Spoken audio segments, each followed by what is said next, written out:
Welcome back बच्चों। तो मैं अभिजीत आनंद आर्म्स एकेडमी की तरफ से lecture number 2 of unit dimension and error के लिए लेके आ गया हूं, जिसमें आज हम लोग डायमेंशनल एनालिसिस के और भी सारे क्वेश्चंस करेंगे कुछ।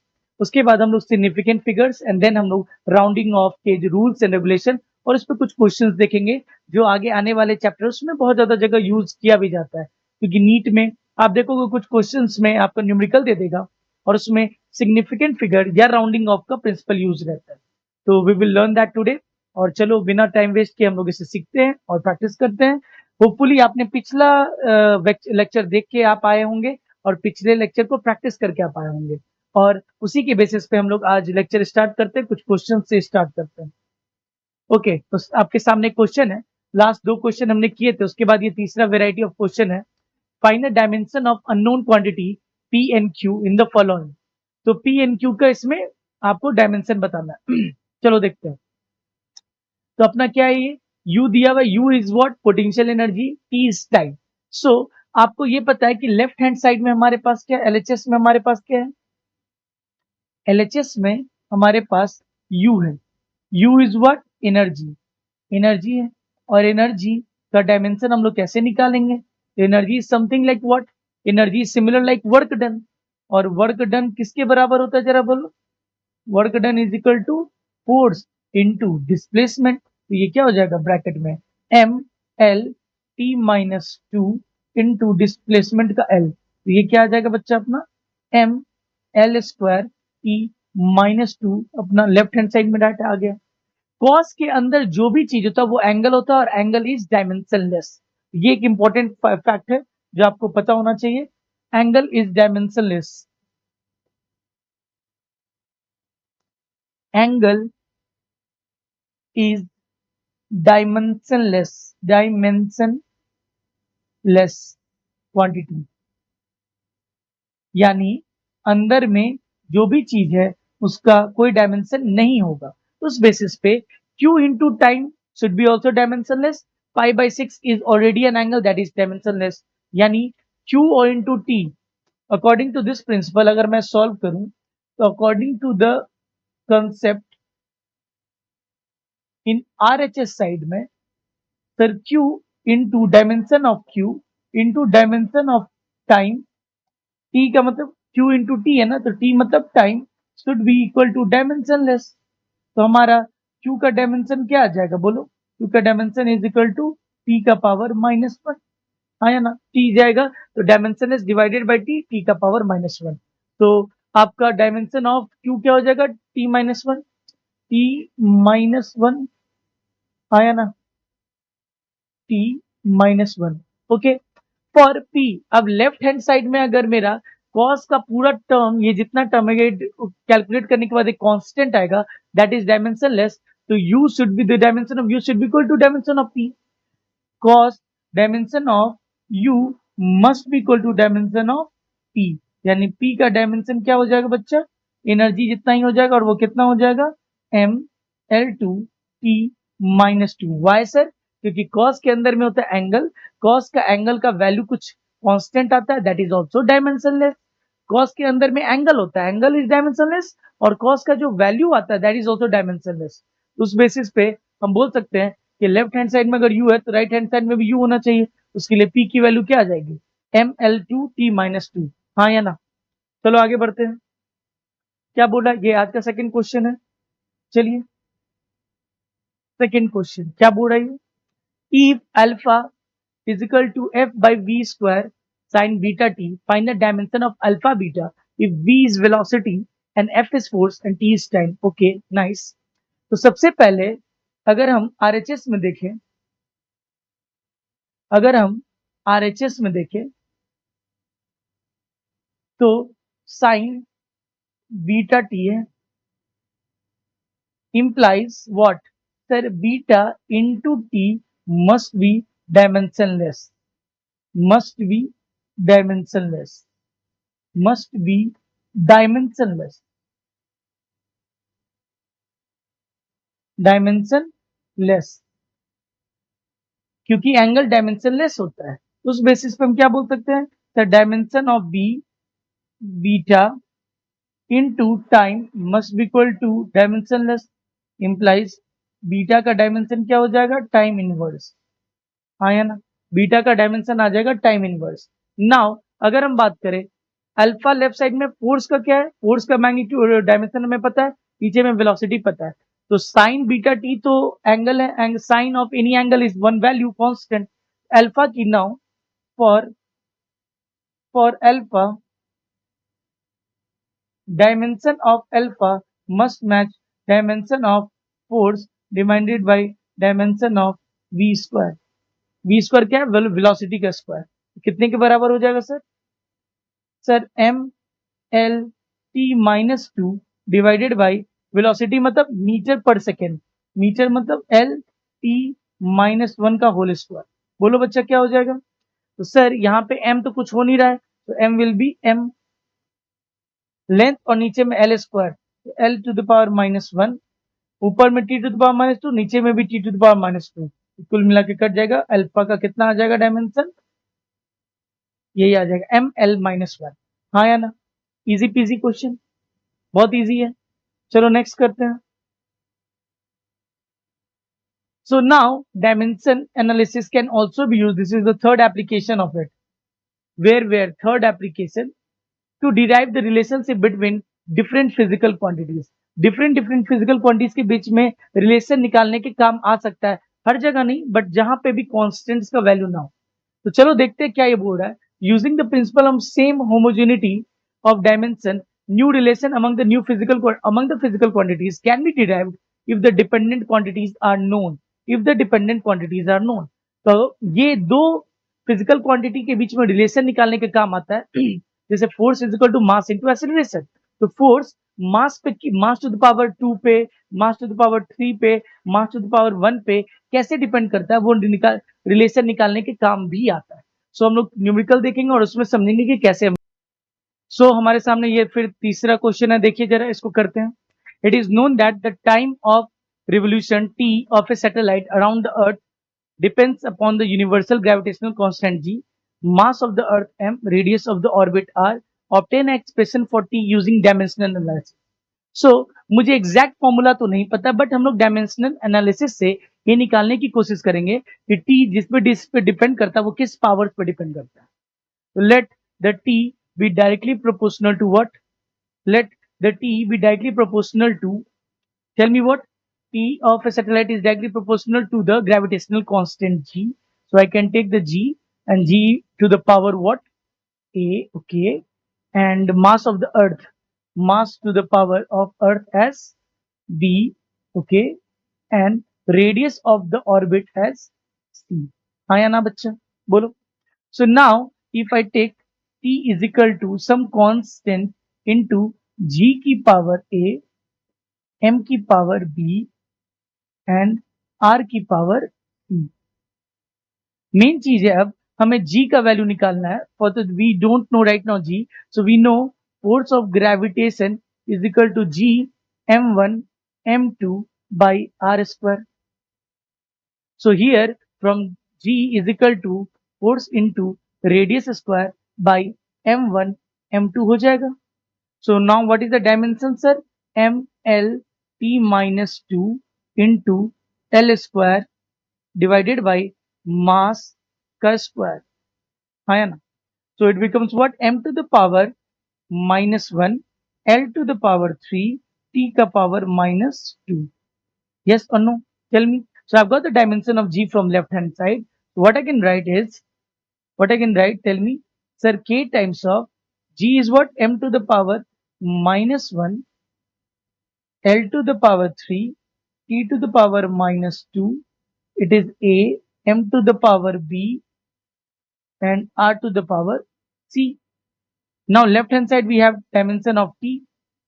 So equating the dimension of LHS and RHS, dimension of LHS and RHS. Tell me what will happen if I will see what will happen.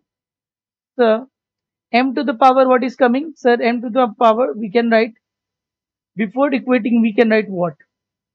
Let's see. So left hand side we have t.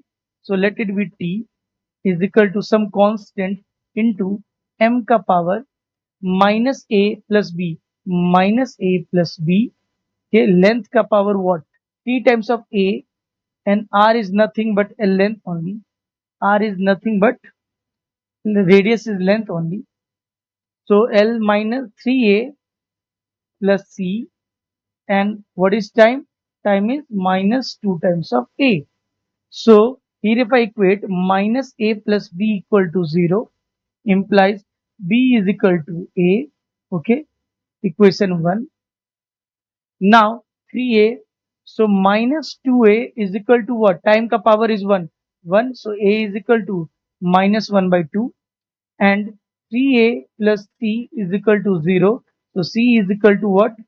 Minus 3 times of a minus 1 by 2, that is 3 by 2. Now we have got the value as a is equal to minus 1 by 2, b is equal to a is equal to minus 1 by 2, c is equal to 3 by 2. So once I have got the value of a, b, c, I can put those value in the first expression. So what do I get? What do I get? The t is equal to some constant into g ka power how much? G ka power a minus 1 by 2. So it's an expression for what? G is universal gas constant, universal gravitational constant g. G ka power minus 1 by 2, and what? M ka power b. M ka power is also b is what? M ka power b. M ka power b is minus half, and radius to the power what? Radius to the power c, 3 by 2. So this is a kind of formula time period is coming. So t is equal to some constant into minus g ka power half, mass to the power minus half, and radius to the power of 3 by 2. So here we have got one expression of time is equal to g ka power minus half. In this way we can get the expression in terms of our physical quantities. चलो next देखते हैं, हम आगे बढ़ते हैं. Next question. Okay. So this is our fourth question. If force F, acceleration A, and time t are taken as function of fundamental quantities, then the dimension of the length is. Dimension of length क्या हो जाएगा? So again the force, acceleration and time are taken as fundamental, then dimension of length. मुझे नहीं पता length, let it be dependent. Let the length be dependent on this quantity as. Let length be directly proportional to force का power what? A. Acceleration का power what? B. Acceleration को उन्होंने A से लिया, force को F से लिया है. Acceleration को हम लोग किससे ले लेंगे? A से. Acceleration का power मुझे नहीं पता B, and time का power T is equal to C. फिर वही करेंगे sir. Length is some equal to constant. Force का हम क्या लिख सकते हैं बच्चा, बोलो? mlt माइनस 2 का पावर a. एक्सेलरेशन क्या होता है? मीटर पर second square. Length time minus 2 का पावर b, एंड टाइम का पावर सम कांस्टेंट. m का पावर क्या हो जाएगा बच्चा? m बस एक ही जगह, और वो कितना है? a. m का पावर कितना हो जाएगा? a. दूसरा हम क्या बोल सकते हैं, बोलो? L is equal to A, L is equal to B. So L is equal to A plus B. Time minus 2A. Time is what? Minus 2A minus 2B plus C. So if I equate length A to the power 1, equating LHS equal to RHS is equal to RHS. What do we get? That A का value is 0. B का value is minus times of A, that is also equal to, sorry, B is not minus, A plus B is equal to, A plus B is equal to 1 implies what? B is equal to 1. C क्या आ जाएगा बच्चा? Minus 2A minus 2B plus C is equal to 0 implies A की value 0 डालेंगे तो 0, minus B की value minus 2 plus C equal to 0 implies C is equal to what? 2. So now our expression will come. What will be the expression? So our expression will become length is equal to some constant into force ka power what? Force ka power A, and A is 0. So force ka power 0. B A ka power, acceleration ka power B, acceleration ka power is 1, and time ka power is what? Time ka power 2. So some constant into force ka power A, acceleration का power A नहीं 0, force का power 0, acceleration का power 1. It is not accommodating over here. Some constant into force का dimension है, force का dimension या power think कर लेते हैं. फोर्स का पावर 0, acceleration का पावर A, टाइम का पावर 2. हाँ है ना? So length is coming as this. Now moving ahead. Now what are the limitations of dimensional analysis? देखते हैं हम लोग डायमेंशन एनालिसिस का क्या क्या लिमिटेशंस है. In mechanics, the formula for a physical quantity depend on more than 3 physical quantities. In mechanics, the formula for a physical quantity depending on more than 3 physical quantities cannot be derived. It can only be checked. जब अगर 3 से ज्यादा physical quantity पे depend करेगा तो it can only check it. We cannot derive it. तो बस 3 से ज्यादा नहीं होना चाहिए. It should not be more than 3. क्योंकि हम लोग किसका जानते हैं? MLT. We only use MLT. तो उससे दिक्कत होता है. This method can be only use if the dependency is of multiplication type. अगर एडिशन वाला बात आ जाए, दो टर्म्स को ऐड करने वाली बात आ जाए, तब बिल्कुल ही नहीं यूज हो पाएगा. So we can only find out for if the dependency this method can be only use if the dependency is of multiplication type. Addition type होगा तो दिक्कत हो जाएगा. जैसे L is equal to some physical quantity A plus B, तब इसमें आप नहीं लगा सकते हैं dimensional analysis. The formula containing exponential trigonometric logarithmic function can not be derived using this method. क्योंकि ये सब डायमेंशन लेस होते हैं. तो जो चीज डायमेंशन लेस होते हैं उनको आप डायमेंशनल एनालिसिस से कैसे पता कर लोगे कितना वैल्यू आने वाला है. तो एक्सपोनेंशियल वाले term e to the power alpha T, जितनी भी हम लोग एक्सपोनेंशियल फंक्शंस पढ़ेंगे, decaying of current, growth of current class 12th में, वो सब डायमेंशनल एनालिसिस से नहीं निकाला जा सकता. Formula containing more than one term which are added और सब्ट्रैक्टेड. बार बार बोल रहा हूं, जब दो टर्म्स एडेड और सब्ट्रैक्टेड रहेगा तो कैन नॉट बी फाइंड. दो टर्म से ज्यादा अगर मल्टीप्लीकेशन वाले भले बन जाए, एडिशन वाले दो वाले टर्म से ज्यादा नहीं हो पाएगा. एक से ज्यादा टर्म्स हो गए, एडिशन वाले नहीं बन पाएंगे. The relation derived from this method gives no information about the dimensionless constants. अगर dimensionless constants है, अगर आप पीछे देखो तो क्या मुझे डायमेंशनल एनालिसिस से कुछ भी कांस्टेंट के बारे में पता चल रहा था क्या? कांस्टेंट मुझे लिखना ही पड़ रहा था. कांस्टेंट की कितनी वैल्यू आएगी, कितने पावर में कांस्टेंट्स पे डिपेंड है, k का वैल्यू a होगा, k का वैल्यू 1 होगा, 2 होगा, 3 होगा, हम ये नहीं बता सकते हैं यूजिंग डायमेंशनल एनालिसिस. हम बस फिजिकल क्वांटिटीज के टर्म्स में बात कर सकते हैं. बट अगर डायमेंशनल मतलब ये प्रोपोर्शनल कांस्टेंट्स आएगा तो कांस्टेंट्स कितने पावर पे डिपेंडेंट है नहीं पता चलेगा. If the dimensions are given, physical quantity may not be unique as many physical quantities have same dimension. Yes, दो फिजिकल क्वांटिटी के सेम डायमेंशन हो सकते हैं. जैसे आप आगे जाके पढ़ोगे सरफेस टेंशन क्या होता है बच्चा. This is surface tension. Surface tension होता है फोर्स पर यूनिट लेंथ. उसका डायमेंशन क्या हो जाएगा? MLT minus 2 divided by length.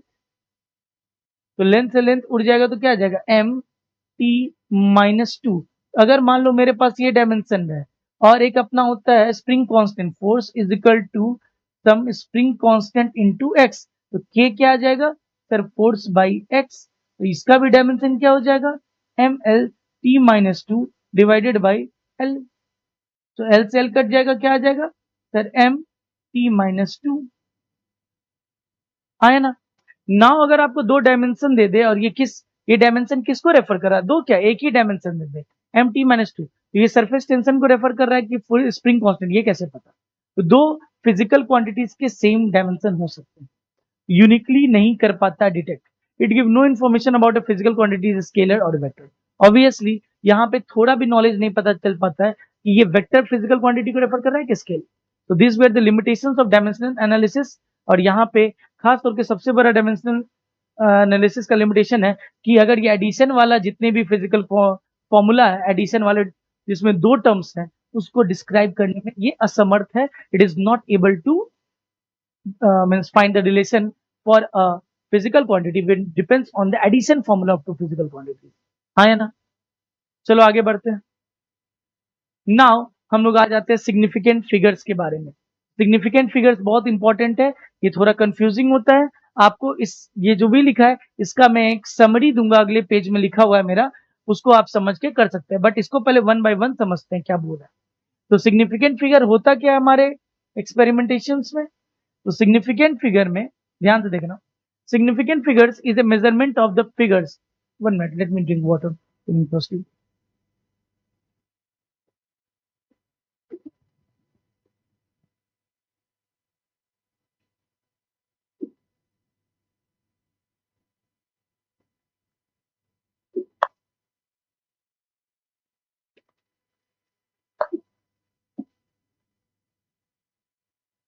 Yeah, so can we hear it? So, a significant figure is a measurement of the figures or digits that are known with certainty plus one that is uncertain, one that is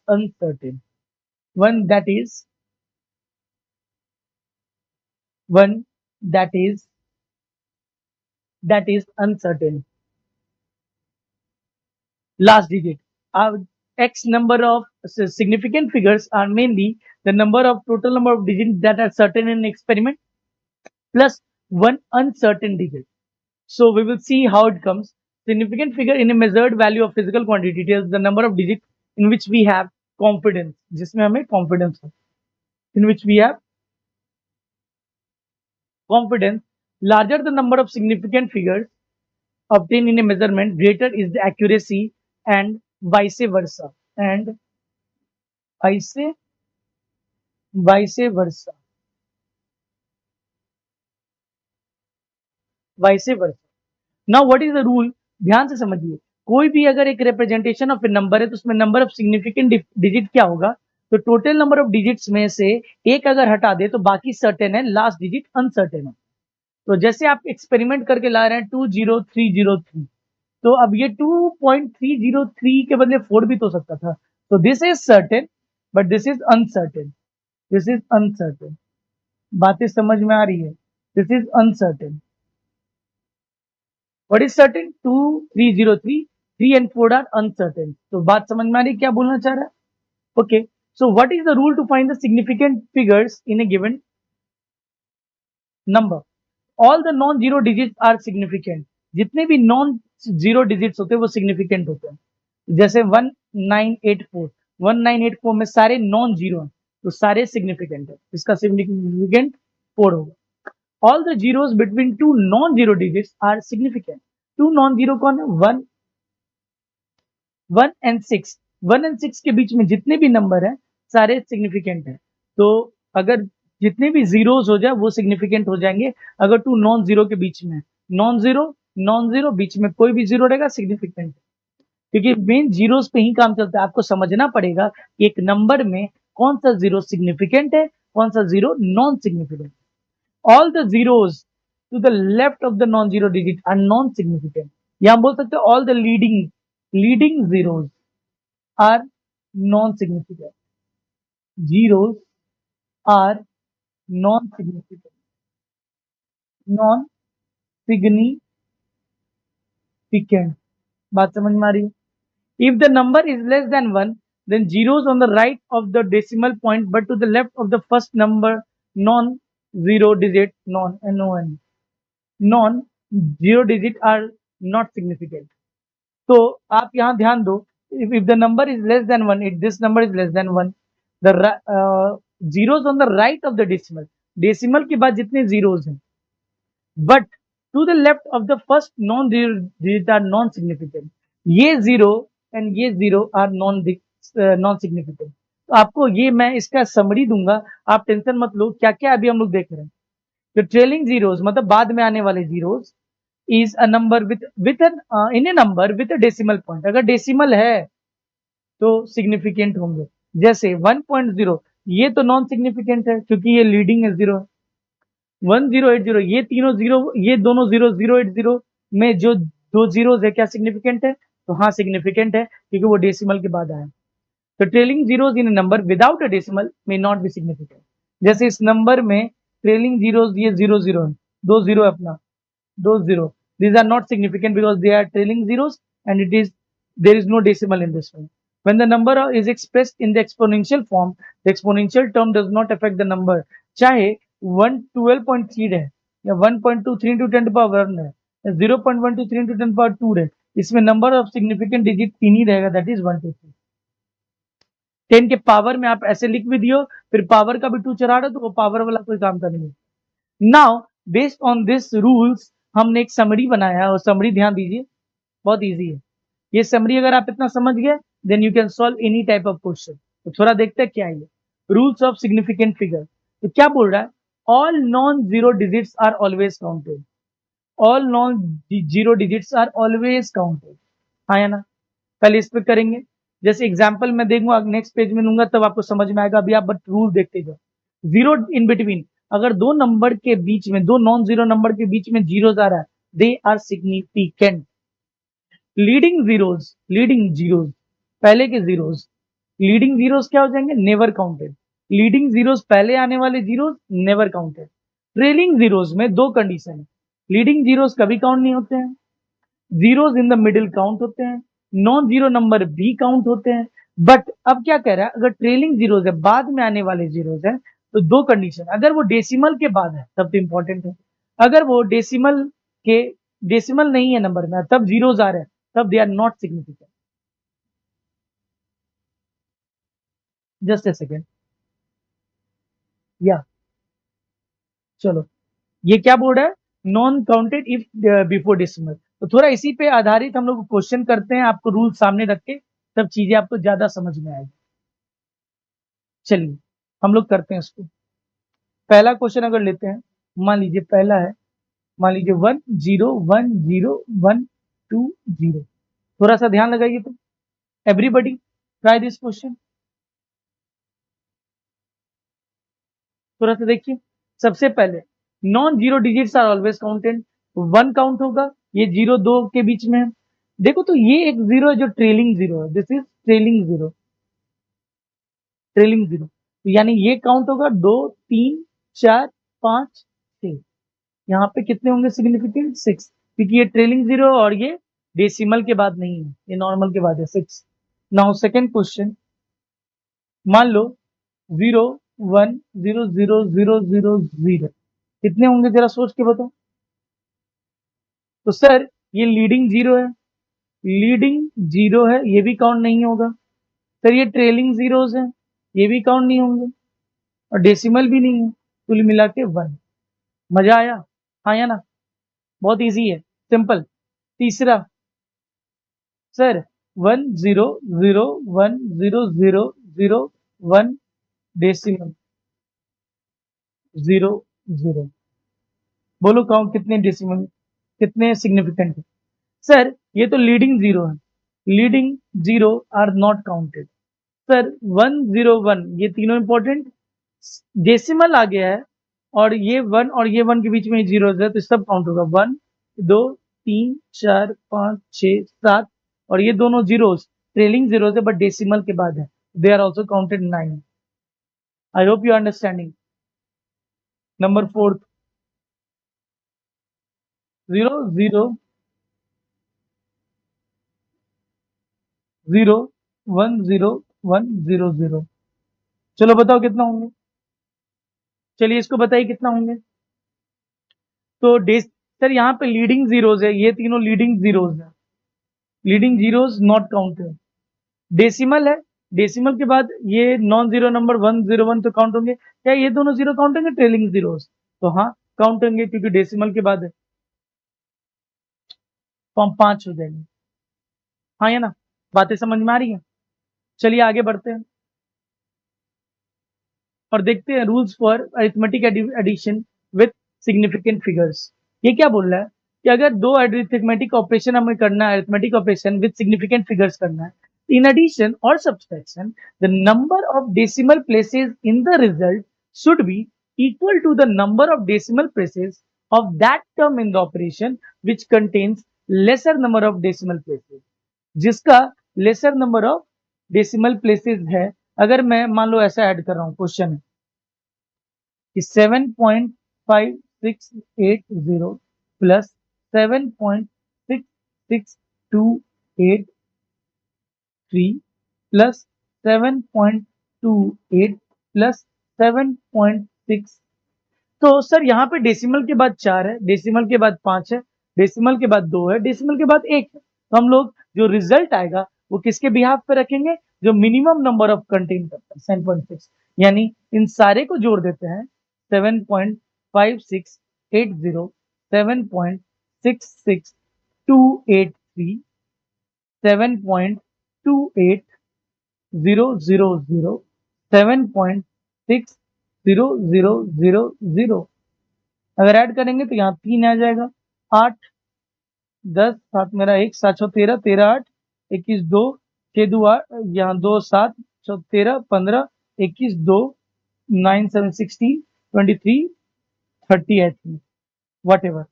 So now my answer, should it contain that much amount of decimal places? No, it should only contain one decimal place, क्योंकि question में minimum number of decimal place 1.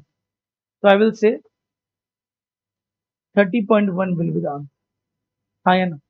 So it is simple. So see, 12.587 minus 12.5, my answer should contain one places of decimal. Are you understanding? Okay. In multiplication or division, the number of significant figures in the product or the quotient is same as the smallest number of significant figures in any of the factors. यानी इसमें significant 2 है, इसमें 3 है, तो 2 वाले ही लेंगे। हाँ या ना? बहुत हार्ड नहीं है, बहुत सिंपल सा लॉजिक है जो आराम से ये समझा रहा है। चलिए अगर हम इसके क्वेश्चंस देखें तो सी हमारे पास क्वेश्चन आ गया, इसको ट्राई करिए, सबको पॉज करिए एंड ट्राई करिए, please pause it and try. Write down the number of significant figure in the following. सब में सिग्निफिकेंट फिगर आपको बताना है। तो चलिए मैं बताता हूं सर, इसमें पहला वाले में 165 कितना हो जाएगा सिग्निफिकेंट, कोई बच्चा भी बता देगा? 3। All the non zeros number are there. पहले सारे क्वेश्चंस लिख लेते हैं, हम लिखा हुआ है, आपको इतना लिखने का भी जरूरत नहीं है। चलिए सर 2.05, सर 1 2 3, सर 3 4, देखो यहाँ पर ट्रेलिंग जीरोज है, बट ध्यान से अगर देखोगे, तो यहाँ पे क्या है बच्चा अपना, ध्यान से देखोगे तो क्या जीरो भी है, पॉइंट डेसिमल भी है, तो 2 3 5 हो जाएगा। क्या हो जाएगा, क्या हो जाएगा? तो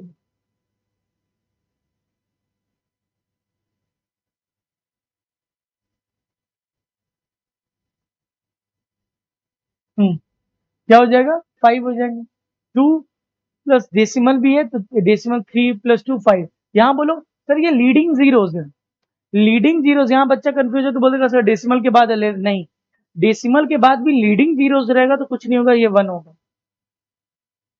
लीडिंग जीरोज तो होता ही नहीं है सर, ये दोनों लीडिंग जीरो है, 2 3 4 0 4, सर 2 1 3 होंगे, ये बेकार है, डेसिमल भी नहीं है।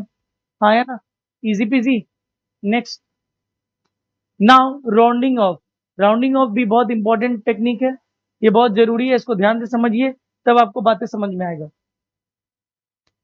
चलिए ध्यान से देखिए, to represent the result of any computation containing more than one uncertain digit, it is rounded off to appropriate number of significant figures. Rules क्या है? If the digit to be rounded off is more than 5, अगर जिस digit को हमको round करना है, जिस digit तक हमको राउंड करना है, उसके बाद अगर नंबर मोर देन 5 है, then the preceding digit is increase by 1। तो यहाँ पे तो 6.87 है और मुझे लास्ट डिजिट को हटाना है, लास्ट 5 से ज्यादा है, सो आई विल ऐड 1, यहाँ पे 6.9 हो गया। If the digit to be rounded off, जिसको हटाना है 4 को हटाना है, if this number is less than 5, then we should remove it and we should not add any number. 5 से कम है, then there is no need to add 3.9। अगर 5 है, एग्जैक्टली 5 है, तो we need to check the preceding number. अगर मुझे last हटाना था 5, तो उसके पहले वाले नंबर को देखना है। अगर इवन है तो late it B that thing, क्योंकि इवन हम लोग अच्छा मानते हैं, ऑड हम लोग खराब मानते हैं। अगर जो डिजिट को हटाना है वो 5 ही है, तब तो उसके पहले वाले नंबर को देखेंगे। If it is even, let it be over there. If it is odd, remove it. अगर ऑड रहेगा, 5 के पहले 4 है, लेट इट बी देयर। 5 के पहले 3 है, तो ऐड कर दो एक नंबर, 14.4। बातें समझ में आ रही है? अगर नहीं समझ में आ रही तो कुछ क्वेश्चन इसके ऊपर करेंगे तब समझ में आएगा। सी क्या हो रहा है? Now the following values can be rounded up to 4 significant figures. आपको 4 सिग्निफिकेंट फिगर्स तक ही करना है। तो 2 ये हो गए, 2 ये हो गए, 9 हटाना है। तो 9 हटाना है, तो 9 तो 5 से बड़ा है, तो एक ऐड हो जाएगा। देखो 3.8, 36.88। हाँ या ना? ध्यान दो सर, यहाँ पे 2 और 2, 4 हटाना है। 4 तो 5 से छोटा है, तो एज इट इज ये आ गया। 4 is less than 5, so 8 is left unchanged. यहाँ पे 2 और 2 सर सेम है। यहाँ पे 2 और 2, 2 और 2 5 है। तो 5 से पहले वाला डिजिट को देखेंगे, वो ऑड है, ऑड को चेंज करना चाहिए 11.12। ऑड वाला खराब होता है, उसको हम लोग चेंज करते हैं, इसे 11.12। लास्ट वाला देखेंगे 11.125। तो सर 11.125 में 2 और 2 है, लास्ट वाले के पहले इवन है, इवन वाले को एज इट इज हम लोग छोड़ देते हैं। हाँ या ना? मान लो मेरा क्वेश्चन यही में आ जाता है। एक क्वेश्चन है, ध्यान से देखो। अगर मुझे 4 प्लेसेस तक करना होता है, यहाँ पे 11.26750 होता है। सर यहाँ पे मुझे 4 प्लेसेस ऑफ 4 सिग्निफिकेंस चाहिए, और आपने जो नंबर दे दिया है ये तो बहुत ज्यादा है, 2 2 4 2 6 1 7। आप 4 तक ही रखो, उसके बाद नंबर चेक करो वो 5 से ज्यादा है क्या, 500 से ज्यादा है क्या। 5 अब नहीं देखना है, अब अगर देखना है तो अगला डिजिट देखिए, वो 5 नहीं 7 है। तो मुझे वो आपको चेक करना पड़ेगा कि ये 500 से ज्यादा है क्या। तो यहाँ पे हम कह सकते हैं सर मेरे को 4 डिजिट तक ही चाहिए था, तो मैं 7 को नहीं देख के पूरे को देखूंगा। 750 इज ग्रेटर देन 500। तो मेरा क्या हो जाएगा sir, 11.27 is the answer. Now question है, मान लीजिए सर 11.263611। मान लीजिए मुझे 5 प्लेसेस तक चाहिए, 5 सिग्निफिकेंट डिजिट्स, सिग्निफिकेंट डिजिट चाहिए। तो थोड़ा देखिए जरा सर, 2 2 4 1 5 यहाँ क्रॉस कर देंगे। हाँ या ना? यहाँ क्रॉस करोगे तो क्या आ जाएगा, बोलो बच्चा। यहाँ देखिए क्या आ जाएगा सर, ये 5 के अलावा अगर मुझे 5 चाहिए, तो 5 ही तक चाहिए, तो ये मैं नंबर दे दूँ, ये 611 है। So again 611 is what, 611 is greater then 500। so it should be what, answer should be 11.264। हाँ या ना? मान लो अब मेरा क्वेश्चन है सर, क्वेश्चन इज 12.365 2000। नाउ आपको चाहिए क्या, 4 places of decimal, 4 places of significant figures, significant figures. जरा ध्यान दीजिए, तो 4 प्लेसेस तक अगर आपको चाहिए, तो 2 2 4, इसके बाद चेक करो क्या ये नंबर 500 से बड़ा है, क्या ये नंबर 500 से बड़ा है।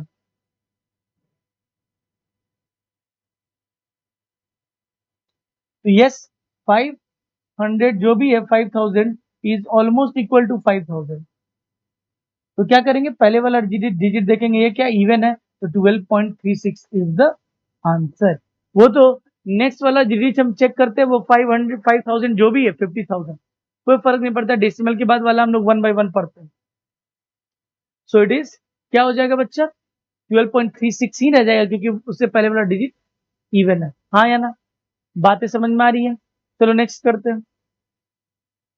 नाउ ये एरिया कैलकुलेट करना according to the correct the length, breadth, thickness of a metal sheet, and the give the area and the volume of the sheet, correct to correct number of significant।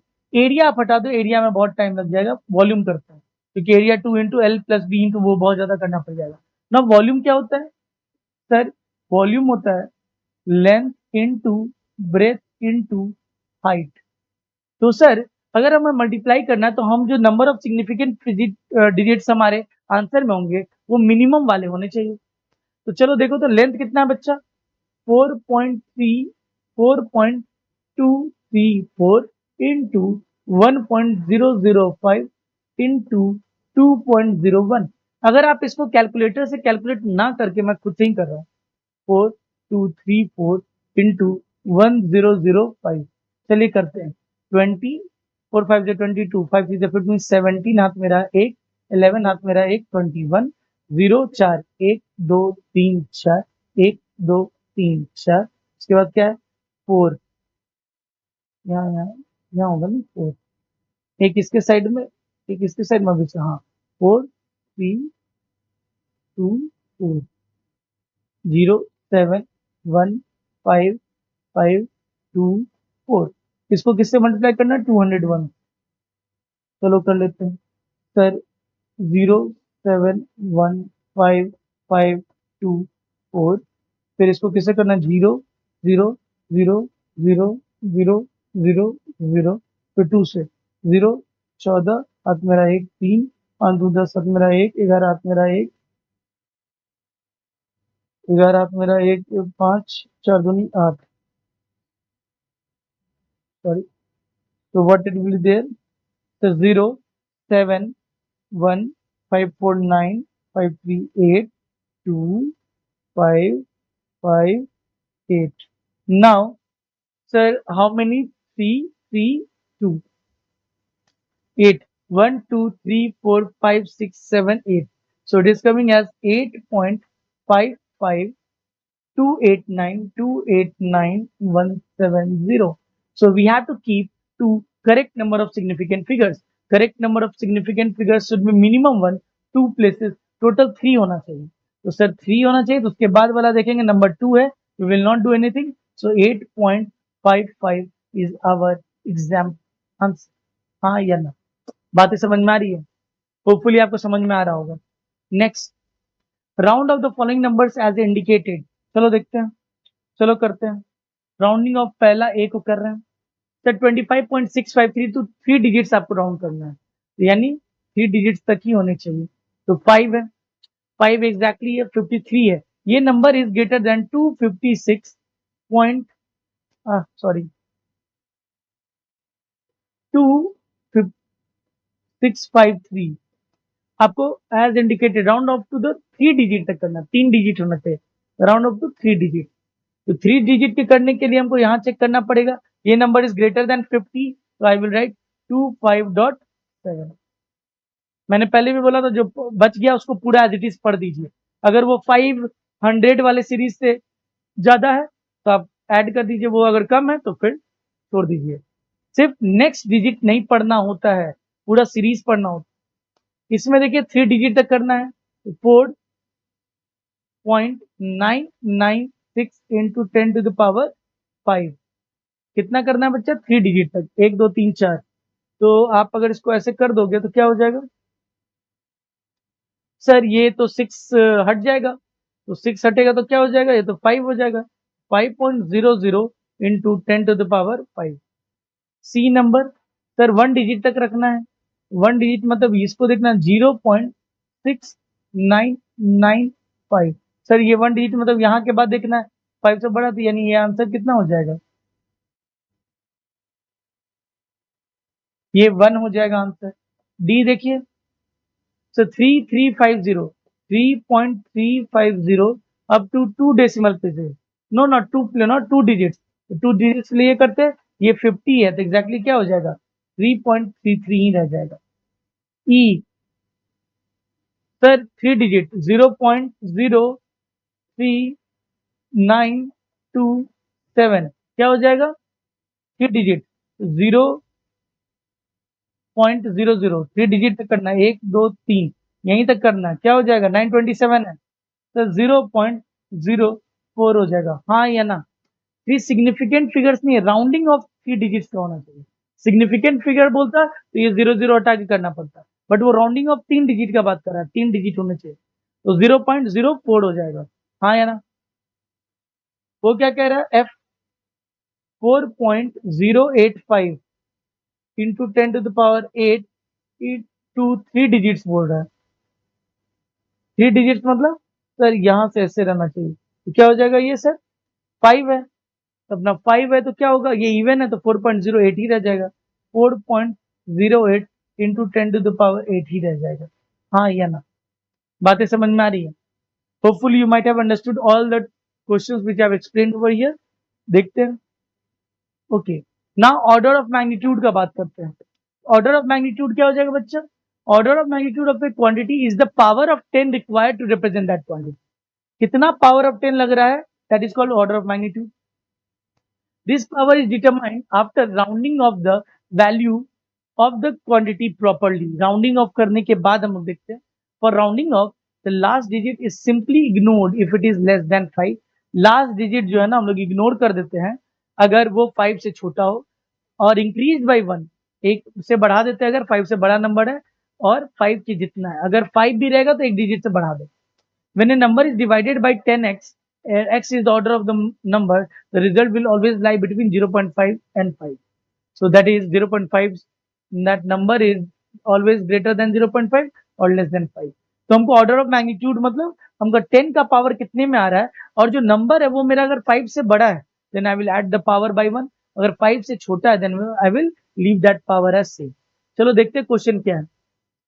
तो अगर question देखे, या see order of magnitude of the following values can be. अब ध्यान दो, 49 को हम किस तरीके से लिख सकते हैं, तो पहले उसको सही तरीके से लिखो, 4.9 इंटू 10 का पावर 1 लिख सकते हैं, हाँ या ना? तो यहाँ पे कितना हो जाएगा, और ये नंबर क्या है 5 से छोटा है, तो power order of magnitude will be answer 1। ठीक है, सेकेंड वाला को देखो, सेकेंड वाले को ढंग से लिखो, 5.1 इंटू, ध्यान से देखो, 10 का पावर 1, तो आंसर हो जाएगा सर यहाँ 1 तो है ही, प्लस ये नंबर 5 से बड़ा है, आंसर हो जाएगा 1 plus 1 that is equal to 2। That's why यहाँ 2 लिखा हुआ, दैट्स वाई वहां 2 लिखा हुआ है। 0.049 तीसरा, तो क्या मैं लिख सकता हूँ 4.9 आगे कर दिया ना, 10 का पावर -2। आगे ले, जब डेसिमल को आगे ले जाते हैं तो निगेटिव होता है, जब पीछे ले जाते हैं तो पॉजिटिव होता है, याद रखिएगा। whenever decimal is taken forward then we subtract, 10 का पावर -3 हो जाएगा। whenever the decimal is taken पीछे तो वो 1 2 3 3 2, तो in the 10 to the power +2 हो जाएगा अगर दो प्लेसेस। तो मेरा क्या हो जाएगा बोलिए बच्चा, सर ये नंबर 5 से छोटा है और पावर में -2 है तो -2 हो जाएगा। क्वेश्चन नंबर 4, 0.05, तो क्या हो जाएगा सर, इसको लिख सकते हैं क्या, 5.0 इंटू 10 टू द पावर कितना हो जाएगा, एक डेसिमल, डेसिमल के पहले एक नंबर तो होना ही चाहिए, इसीलिए पावर उसके टर्म्स में लिखते हैं। और क्या हो जाएगा बच्चा, एक दो आगे लेगा -2, तो ये नंबर 5 से बड़ा है तो -2 प्लस 1 दैट इज -1 होगा पावर। चेक कर लो, -1 है अपना पावर। 0.051, तो पांचवा क्या आ जाएगा 5.1 into 10 to the power how much, आगे दो प्लेसेस लेगा तो 10 टू द पावर -2, ये नंबर बड़ा है, -2 प्लस 1 होगा -1 ही होगा, हाँ या ना? So this was for today. आज हमने significant figures, rounding off and then order of magnitude सीखा। दूसरा हमने ये भी सीखा कि हम लोग डायमेंशनल एनालिसिस से कैसे dependency of physical quantity on another physical quantity में फॉर्मूला डिराइव करते हैं without knowing the constant. Constant हम लोग नहीं निकाल पाते। होपफुली आपको इतना तक समझ में आया होगा। नेक्स्ट क्लास से हम लोग एरर्स करेंगे and then will practice the errors, और एरर्स में हम लोग आगे और देखेंगे vernier caliper and screw gauge, उसको अच्छे से करेंगे using the I will either show it in the web using simulation and we will see it. Okay, तो till then अपना ख्याल रखिए, क्वेश्चन प्रैक्टिस करिए, मिलते हैं बाद में, बाय।